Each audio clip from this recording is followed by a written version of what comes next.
So, ayan na nga po yung ating chicken hamonado tocino. Yan, chicken breast at saka yung drumstick na legs. Hello po, magandang gabi mga OFW at mga idol at saka yung mga hindi rin OFW. So, eto po, samahan niyo po akong gumawa ng tocino chicken. Kasi dati baboy ginagawa natin. Pagka kumakain po ako manhid-manhid nararamdaman ko kasi sa edad na rin po siguro. So, iwas-iwas po na mapusoy. So, ang gagawin po natin, naghati po ako ng kalahating kilo na chicken breast at saka mahigit kalahating kilo to siguro pa. Pagpalagay mo ng mahigit kalahating kilo tong chicken legs po ito. Hinubaran ko yung drumstick ito. Kinuha ko yung laman niya, ito yung buto, hindi masasayang, bibiyakin ko yan, lalaga ko, gagawin natin chicken stock. Maganda po yan sa mga soup-soup, sa mga pansit, ganon, o mga magagawa ka ng goto-goto, lugaw-lugaw. So, ayun po. So, ngayon, eto na po siya, dinrain ko, hinugasan ko siya mabuti. Ku-close up ko po sa inyo pagtimpla para i-curing natin ng overnight, bukas na natin ng lunch, iluluto ito. So, kasi galing po ako ng supermarket kanina, gabi, ginabi na ako sa Robinson, nakakita ko sabi ko, ano kaya, hirap po kasi mag-isip ng iuulam, tapos ibablog ko na rin, sa isip-isip ko, sabi ko, ito na lang legs. Kasi bumili rin ako ng pork pang kare-kare kasi may nag-order. Ang sangka po natin, itong gagawin natin siyang hamonado tocino. Lagyan natin ng pineapple juice. Yan po ang sikreto ng pampasarap at napakabango habang niluluto nyo. Siyempre, of course po, itong brown sugar. Wag na wag nyo pong gagawing white pag nagagawa kayo ng tocino o sa anumang kakanin. Masarap po ang brown.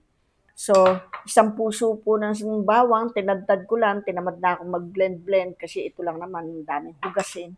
So, 1 tablespoon salt. Full po na salt ito. So, kung may white pepper kayo, 1 tablespoon din, pero wala akong white pepper, itong black, dinikdik ko na lang siya. Ayan, ginrind. Mag-a-add po tayo kasi iba ayaw na maputla. Kasi pag naman nakaramalize na ito, nagiging brown na maganda. So, ganun po ang ginagawa ko. So, ngayon naman, mag-additional tayo na, tawag dito, annatto seeds. Kasi itong chicken breast, hindi masyado siyang nako-cover ng pagka-brown pag piniprito. So, maglagay tayo nitong konti.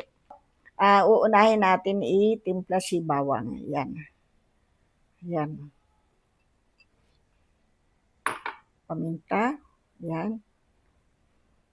Kung gusto niyo po ng hindi niyo makikita yung paminta, white pepper, wala na po akong available noon. So, yung asin, ito.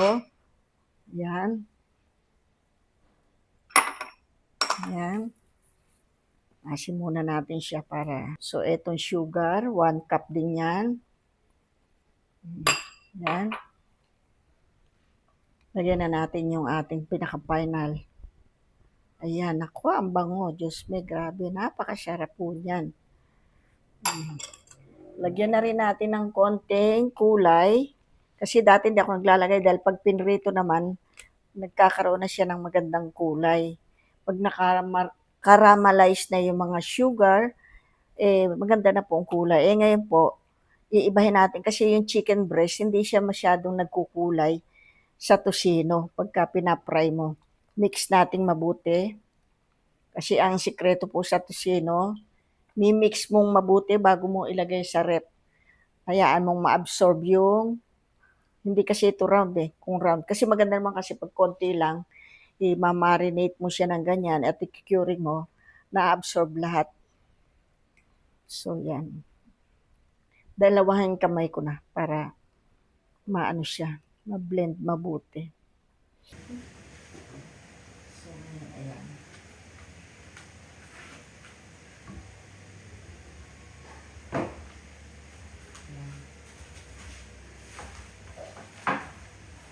So, ito po, ayan na. So, bukas na lang po natin siya iluluto para masarap ang kainan sa ating eating portion. So, ito na po, na-curing na natin. Tanghali na po ngayon. tinamad ako magluto ng maaga. Chat muna sa mga nakikipag-chat. So ito po, na-cure na natin ng overnight.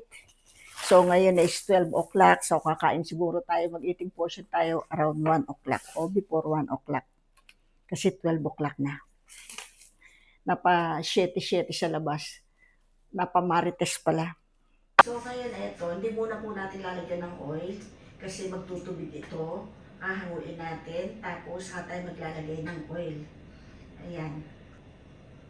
Ayan. Ito yung chicken breast. Unahin natin siya. Lagyan natin ng konting sabaw. Ayan. So, legs din ito. Ayan, ang ganda. Ayan. Ihaya ko muna siya. So, ayan na nga po. Ayan. O, ayan. So, ayan yung natira. Ayan. Maglalabas pa po kasi ng juice yan sa meat niya. So, i-cover ko. Babalikan natin mamaya. So, check na po natin. Ayan. Pinakukuluan ko na. Ikinlose up ko. Ayan. So, malapit na niya ma-absorb yung kanyang juice. So, intayin natin siyang matuyo. Saka natin lalagyan ng oil. Bantay-bantay lang po natin yung init niya. Huwag masyadong malakas, huwag din masyadong mahina. So, igagalaw-galaw natin ng ganito para hindi siya masunog. So, ayan po ang close-up. Ayan, hinawakan ko na yung camera. So, di po ba ang ganda? Ayan. Moderate lang po yung ating apoy, mahina lang para hindi mabigla. Wow, ayan, oh, ganda na. Gusto ko medyo yung nag-caramelize na nakadikit na sa ano yung ano. Medyo, hindi naman siya sunog, pero look, ano siya, sunog. Ayan, ang gusto ko yung nagka-caramelize na ganyan. So, di ba, ang ganda na ating chicken hamonado tocino. Hininaan ko po yung apoy, ayan. Masyado naman nata humina. Pati i-arrange natin sa ating mga salad. Yan.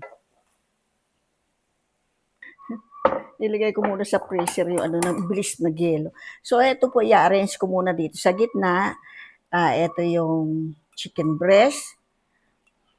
Yan. Yan siya. Tapos, itong legs. Drumstick. Ayun.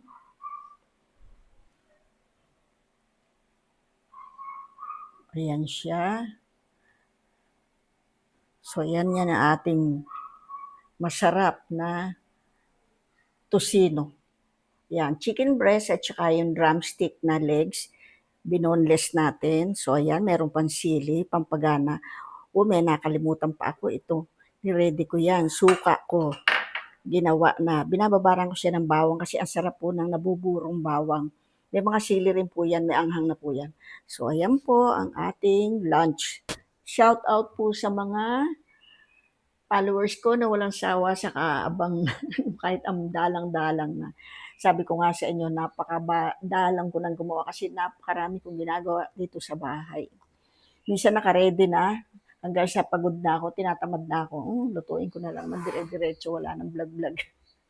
So ito po, shout out sa pamangking ko na nasa Canada, sila Adi, si Arlene, at yung mga nandito rin po sa Pilipinas. Ay, Arlene, nandito siya sa Pilipinas. Si Adi, nasa Canada. Si Marilyn, Canada rin. Mga pinsang ko dyan, mga tita ko dyan sa California, sa Las Vegas. Kumusta na po kayo? Eto po, buhay pa tayo, nagbablog pa kahit pa paano. So, eto po, eating portion na po tayo. Titikman natin muna ang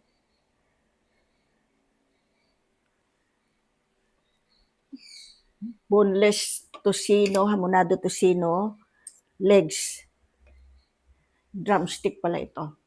So, unang subo po para sa inyo, sa tikiman portion. Malambot siya. Ang sarap, sakto yung asim ng pineapple. At saka yung pagkayami niya, alat, yung tamis, sakto lang. Hmm. Samahan pa natin itong mag-bite tayo ng sibuyas. Napakasarap. Kahit pangbenta ito, panalong-panalo sa mga hindi kumakain ng baboy. Hmm. Ang sarap po talaga, promise. Samahan natin ang kamatis. Hmm. Actually, may naka-ready akong itlog na teteno sa isip-sip ko. Bigla ako naisip, ay, yung binablog ko pala ito sino, ba't maglalagay ako ng egg? Hmm. Kaya pwede ko yung mag-mix ng egg. Sinishare ko lang sa inyo itong aking secret sa pagluluto ng tusino. Pag nagbenta kayo nito, talo nyo pa ang timpla ng mga nabibili dyan sa, alam niyo na, hindi sa pinagyayabang ko, sinishare ko lang sa inyo. Magka-ideya kayo. Hmm. Samahan natin ang suka. Kahit na may asim na. Siyempre, hanapin natin mga bagay-bagay. Yung asim na suka ko. Ang suka ko na yan, ano ba yan? Paumlong. Ngayon ito. Pakikita ko sa inyo pagkakaiba ng chicken breast sa drumstick na boneless na gagawing tosino, kung alin ang mas masarap.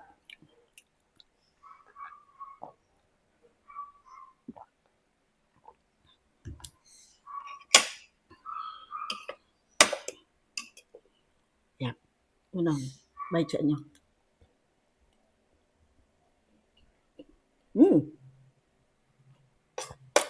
Pareho namang masarap. Pareho lang po. Yan lang, medyo soft. Medyo soft yung boneless na drumstick. Pareho masarap. Pareho kasi isang timple. Kaya yung texture niya, ito, medyo hard siya ng konti. Once na natikman nila yan, uulit-ulit sa inyo. So, naubos na po. Talagang, tinanong ko kasi ang taba ko na eh.